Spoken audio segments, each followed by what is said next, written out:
যেটা বলতেছিলাম যে ইব্রাহিম আল্লাহ সাল্লাম আল্লাহর হুকুমে হাজেরাকে নিয়ে এমন একটা এরিয়ার ভিতরে চলে গেছে, সেটা হলো বিশাল মরুভূমি। সংক্ষেপে বলতেছি, মরুভূমির ভিতরে মানে সেখানে কোনো গাছপালা কিছু নাই, দুর্গতা কিছু নাই। ইব্রাহিম আল্লাহ সাল্লাম দিনের দাওয়াতের কাজে ব্যস্ত।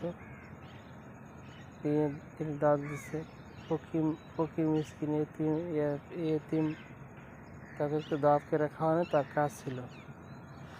তো ইব্রাহিম আলাইহিস সালাম এক সময় মানে কোনো মিসকিন পায় নাই, ফকির পায় নাই, তো তাকে সঙ্গে নিয়ে খাওয়া দাওয়া করবো। তো এক সময় ইব্রাহিম আলাইহিস সালাম একটা ইহুদি একটা মিসকিনকে পাইল, যে রাস্তাতে হাইরে চলে গেছে। তখন ইব্রাহিম আলাইহিস সালাম ওই মিসকিনের ডাক দেওয়া বললো, এই মুসাফিরকে ডাক দেওয়া বললো, হে মুসাফির, আপনার কোথায় যাচ্ছেন? মুসাফির বললো, আমি এমন এমন জায়গা যেতেছি, আমি ক্ষুধার্ত। তো ইব্রাহিম আলাইহিস সালাম বললেন যে আসেন আপনি আমার সাথে। কই? তার বাড়িতে। তো ইব্রাহিম আলাইহিস সালাম তাকে নিলেন, নিয়ে মেহমানদারি করলেন। সে মুসাফিরটা মানে খাবার পায়, আর তার ভিতরে এমন এক আনন্দ সৃষ্টি হলো, সে খাবার পাওয়ার পরে সে কোনো রকমের কোনো শব্দ না করে খাওয়া শুরু করলো। ইব্রাহিম আলাইহিস সালাম দেখা রাগ করলো যে ব্যাপারটা কি, সে পাই খাওয়া শুরু করলো, তো বিসমিল্লাহ বললো না, এটা কোনটা? তখন সে বললো, ইব্রাহিম আলাইহিস সালাম বললো যে হে মুসাফির, খাবার শুরুতে বিসমিল্লাহির রহমানির রহিম বলতে হয়, আপনি কিছুই বলেন নাই, যে খাবারের যোগ্য আপনি না, আপনি এখান থেকে চলে যান। মুসাফিরটা কি করলো, খাবার ফালা দিয়ে চলে গেল।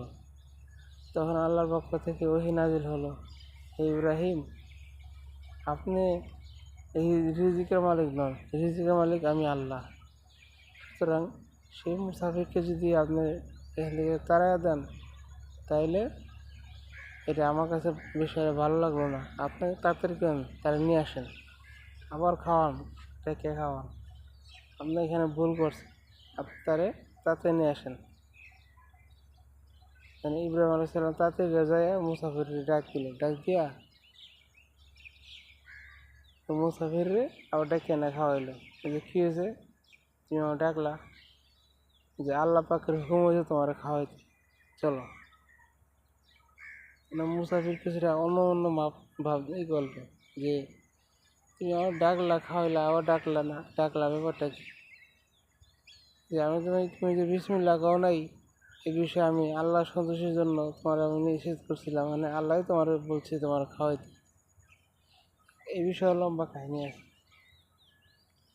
আল্লাহ তাআলার হুকুমে ইব্রাহিম আলাইহিস সালাম সে মুসাফিরকে খাওয়াইল। তো তারপর দিয়া কাহিনী আছে, বহুত সংক্ষেপে বলতেছি। তো ইব্রাহিম আলাইহিস সালাম এখন আল্লাহর হুকুমে শিশু ইসমাইল এবং হাজেরাকে নিয়ে তার বাসা থেকে এক মরুভূমি প্রান্তে চলে যেতেছে। মরুভূমির মধ্যে ইব্রাহিম আলাইহিস সালামকে বিবি হাজেরা এবং ইসমাইলকে নিয়ে চলে যেতেছে। যে সাহারার করে আসছে আবার অন্য একজন নবী, সেটা হলো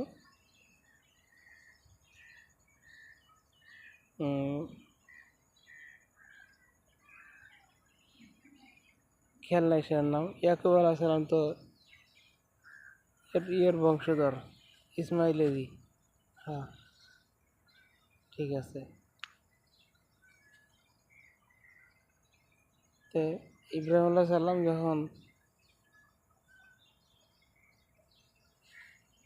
ইসমাইলকে নিয়ে মরুভূমির প্রান্তে যাইতেছে, যাওয়ার পর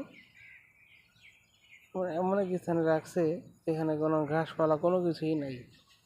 তো ইব্রাহিম আলাইহিস সালাম এই গাছপালার মধ্যে হাজেরাকে এবং ইসমাইলকে রেখা বলল যে এটাই তোমাদের স্থান এখন। যে হাজিরা বলল যে আল্লাহর নবী, আপনি আমাদেরকে এখানে রেখে চলে গেছেন, এটা কি আপনার ইচ্ছা মতো না আল্লাহর হুকুমে? তো ইব্রাহিম আলাইহিস সালাম বললেন এটা আল্লাহর হুকুমে আসছে, আমার কথা মতো না, আমার ইচ্ছা মতো না। তো আমরা এখানে এই বালুর মধ্যে কীভাবে থাকবো? নির্জন পরিবেশ ছাড়া, এখানে তো কোনো পরিবেশ নাই, তো কী করা যায়?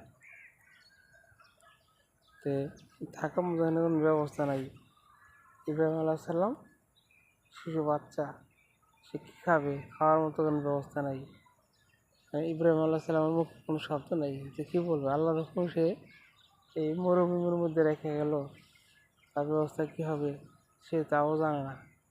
সে একটা কথাই বলল যে আমার কিছু জানা নাই, তবে আল্লাহ চালাইব, আল্লাহ বলছে, আল্লাহর হুকুমে আমি তোমাদেরকে এখানে রেখে চলে গেলাম। পরের ভিডিওতে আসছি।